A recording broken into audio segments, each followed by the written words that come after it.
Welcome to Let's Talk Transportation, a podcast series of the Broward Metropolitan Planning Organization, also known as the MPO. We talk about the ins and outs of transportation in Broward County and all of Southeast Florida, why it matters, how it works, and the challenges and opportunities related to achieving great transportation.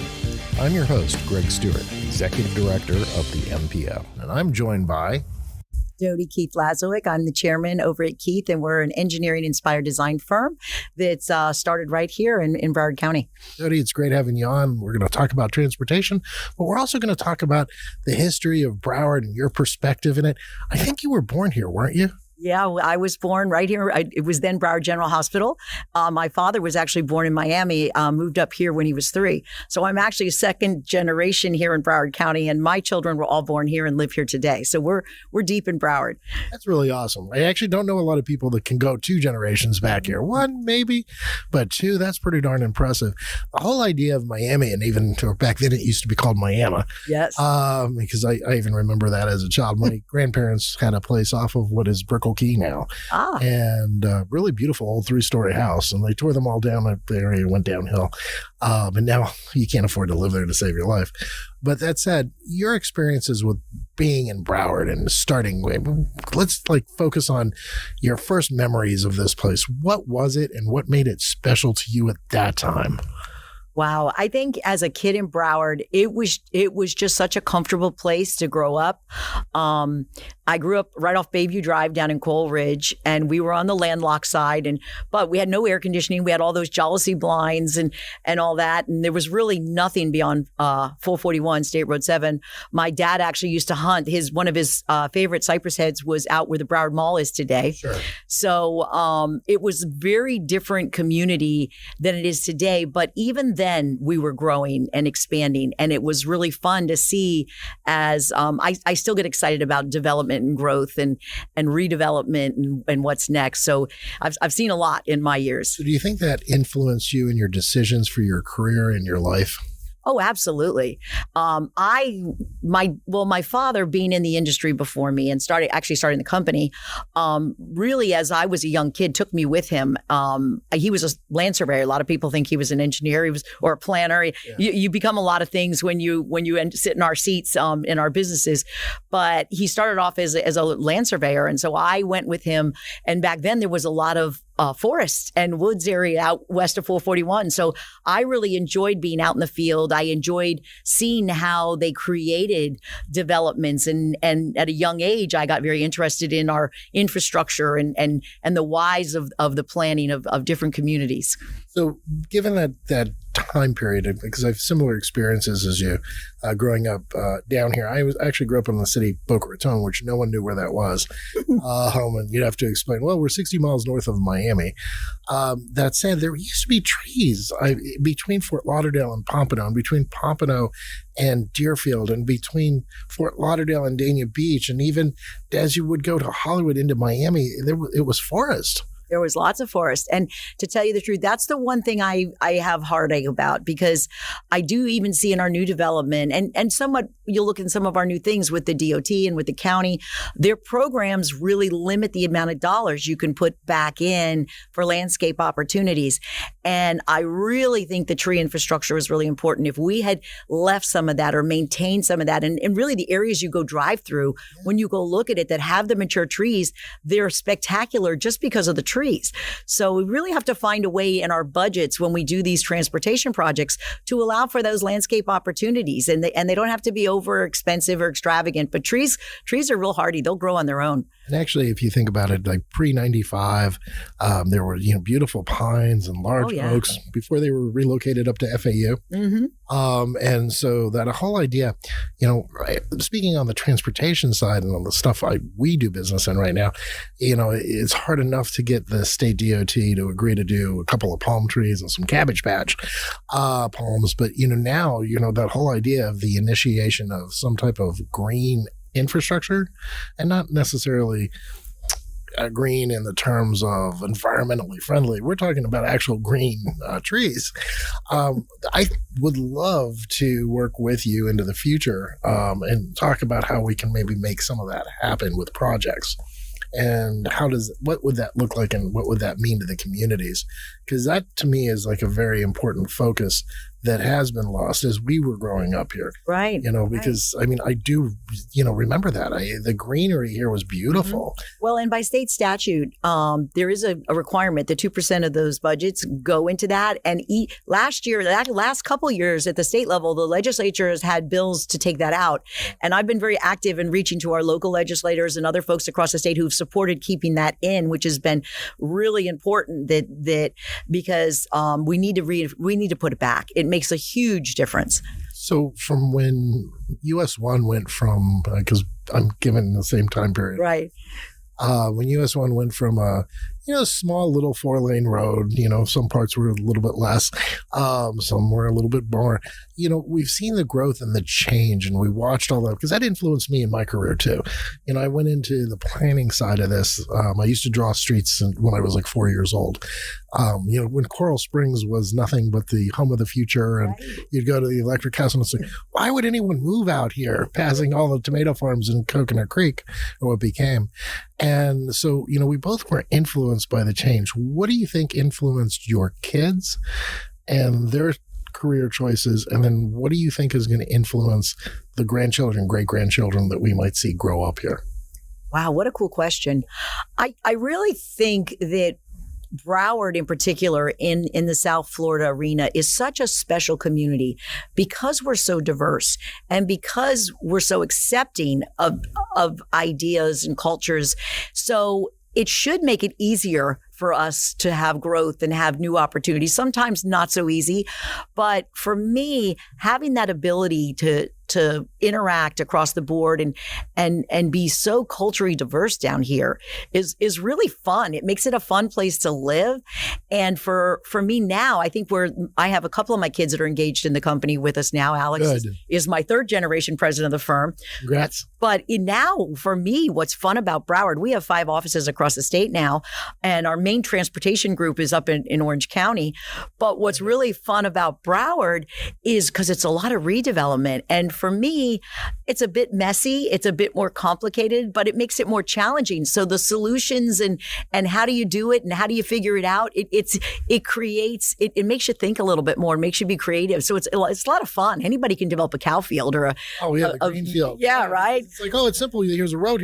Right. But, the challenge is, this is the interesting thing. So as you're moving forward with your clients and you're seeing these redevelopment efforts and you're seeing, your kids, your grandkids, this is going to be something that, you established roots here in Southeast Florida, obviously quite deep.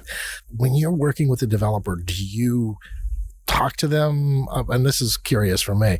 Do you talk to them about what impact they're going to have on the community versus their bottom line? Oh, absolutely. One of the things that I've been very fortunate in my career, and maybe it's just the clientele that is the good Lord has sent to us over time, but it's something that I'm fairly outspoken. Those folks that know me, I'm not the quiet sort of gal. But you're not a wolf. But when a developer comes in, if I think their development is too aggressive or too intrusive, I straight out come out with that and say, listen, we can't represent you. We can't take this through. And when I talk to elected officials, or one of the things that I enjoy most in my role is I get to speak to community leaders beyond the elected officials, to those people that are right out in the community and the HOAs and the religious organizations. And what does your community want? And to hear that and be able to take it back to a developer and say, listen, for not a lot of money, if we could make these few changes, we can make this so different for this community, and we can shift this building and we can move that. And that can all happen. It's just about communication and taking a few minutes to slow down and say, how can we make it better? So if you were to look at something here that was developed in Broward, it doesn't have to be your own project. What do you think would be one of those that you're going to look back in time and say, this was good for the community? And I'm not going to ask you which ones weren't. I'm going to, because that's not fair to everybody. But really, which ones do you look back and say, hey, this is going to be culture changing, or this is so respectful to the past that it made a difference, so that way people remember what the past was like? Oh my gosh, look at that. Well, I think constantly we're talking about Las Olas Boulevard. And I, and what needs to happen to Las Olas. And Las Olas has been like the charm area since I was, for my whole life that I can remember. And it wasn't open in the summers. That's right. Well, that's correct. But, but those discussions about how do we work with Las Olas, how do we deal with that downtown traffic and the growth. And quite honestly, I love the growth that's happened downtown and around Las Olas. And the folks that live there, I know folks in those communities that love the walkability and the accessibility. And there was this huge cry when we started off with all this development about how we were going to just decimate the area and take it over. And even now, I think the mayor came out and is concerned about those old black olive trees that are discussion. And black olives are not the best tree in the world, right? I agree. But they certainly give a certain amount of charm to that area. So lots of discussion about, because wider sidewalks are great. Those discussions also that have to take place down there. I'm one of those people that believe you have to look at things different. So we innovated when we came in with the what are they called? The micro mobility, like the scooters and all this. I think we did it wrong. Well, not that we did it wrong. We just kind of private practice came in and dropped all these scooters all over, and we had a mess and then people were tripping and getting hurt, and now we have no scooters. But what it did show is there's a huge opportunity to get people out of cars. And so we have to just figure out how to bring that back and plan for it. So when they're talking about parking on the roadside or not, or how do we allow for another type of transportation that's not an automobile, because a lot of us are Uber, and I Uber a lot, which still is a car on the road. That's not helping. We've got to figure out how to do it different. So the autonomous car side of things, and I play with that a lot. Over the last 10 years, I've been looking at it, and it's just like we had lots of conversations. Okay, you have a car share program, and let's say you buy into Hyundai or Toyota or Ford, and so a Ford will always pick you up. That car's always on the road. So then our traffic actually doesn't get any better. It's always at peak. So not necessarily a good solution. The micromobility. That is one of the things in Broward. Like when people scream about our traffic problems. Now people will. This would not be popular for me to say, but I don't look at our traffic as horrific in Broward. We know our peaks. Right. Our peaks are predictable. Don't go out during that time period. Unless you're gotta go. Right. You know those hours. You know those times. But when I go to my Miami office, I know what time I've got to leave that office to get back to Broward, or I'm going to stay and have dinner. And it's so a lot of that is predictable unless there's an accident or something. So I think that yes, as we move more folks in, we're going to deal with more traffic. But the county system, I am such a strong believer in all this fiber we're doing with the smart signals. And if we could get more of that done faster, I'm always the time problem. I want it to go faster. I want the digital twin, all that stuff they talk about for getting the signals, and that helps move vehicles.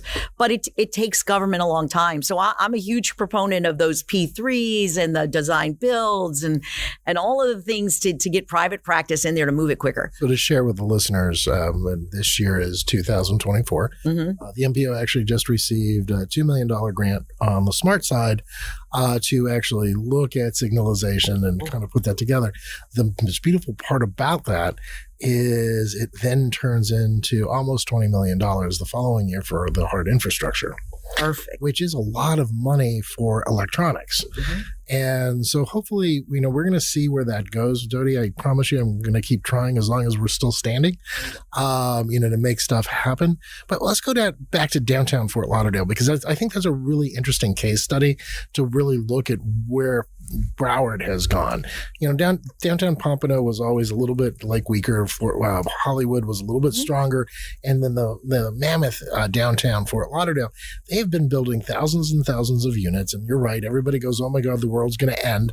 And it hasn't ended yet. Sunrise Boulevard backs up in both directions. I experience that on a daily basis. But ironically, I just recently sold my house. My second house here. I lived on Bayview Drive as well, on the cheap side, for a good 20 years. Then we built a townhouse closer to Victoria Park. I sold that, and now I'm moving into one of those massive apartment complexes in downtown Fort Lauderdale. And you ask yourself, why would you do that? Because I can park my car and I can walk everywhere. Exactly. And that to me is is the shining example of what you do for a living, what I do for a living, what we all are trying to accomplish, that better place. Mm-hmm. Because I may see the trees when I still see the swamp head in Plantation when I go by the mall in my head. Mm-hmm. It's not there anymore, but I knew it was there. I still see the trees and the Ultravision Theater and the drive-in and the Pompano Mall, Fashion Square when it was built on dirt. And all of us, but most people don't have that, don't see that vision. So Dodie, how would you if you're going to leave a message for the future, what would you tell the folks that are going to be listening to this in 20, 30 years from now to be, to deal with the changes that will be happening at that time? I just think you always have to be bold. You can't, fear of change is something that's kind of inherent, and I think the human nature. Yes. And we all kind of catch ourselves every now and then with that. But you almost have to flip that coin over and find some excitement in what could be and and trust in our ability to find the solutions that will work. And if we screw it up, we'll fix it. You can't. Yeah. There's always a solution, and you can back up and do it again. I think the worst scenario is where you get stuck and you stall and when you do nothing. And that's where everything turns into gridlock. So the real push for it is whether you're an elected official, you're somebody like me, or you're just a resident here just enjoying life, is I am now a resident that went from living in downtown Fort Lauderdale to living out in Parkland on 3 acres for many years. And now I live in a condo on the beach in Pompano. Perfect. And I love it. And I can walk down A1A to restaurants, and I can do all kinds of things. And it's a completely different lifestyle. And when I first was moving into a condo, I was like, I don't know if I'm going to like this at all. And I love it. I lock the door. And so, my daughter and her husband lived on Las Olas in a condo. Now they have 3 kids. They moved to Coral Springs, but they still miss being able to walk out on Las Olas to go to dinner or to go for entertainment. So that idea and then one of the things I love promoting about Broward is we offer so many different lifestyles to people. It's not all urban. It's not all suburban. It's not all ex-urban, and it's not rural. So you have experiences at all those things. And it's unique to find that in one specific area, especially this close to the ocean. Exactly. And transportation is just a small part of it. Mm-hmm. I mean, I remember when I was young in my career and we did the Sawgrass Expressway.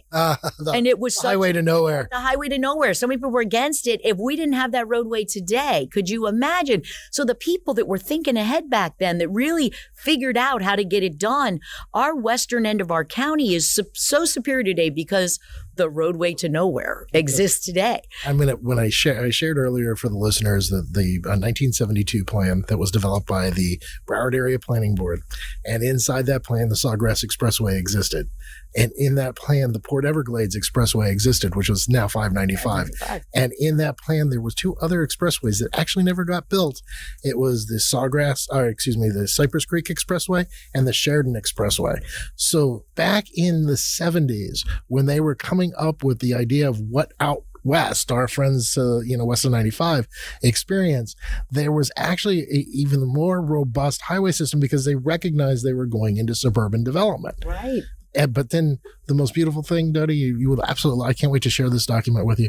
Then it actually lays out the transit system, the greenway system, where the airport should have been relocated to. It just goes into like an unbelievable thing. And so that thought pattern from the 70s, when we were just growing here, we were probably about 600,000 people, maybe 5, and to where we are today at almost 2 million. I mean, there was ideas of what we should do and how we should do it. I can't wait to share that with you. I can't wait to have you back on because we're going to probably just have that whole discussion on that book alone.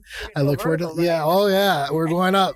I look forward to that. And Dodie, thanks for joining us today. Well, thank you so much for having me. I appreciate it.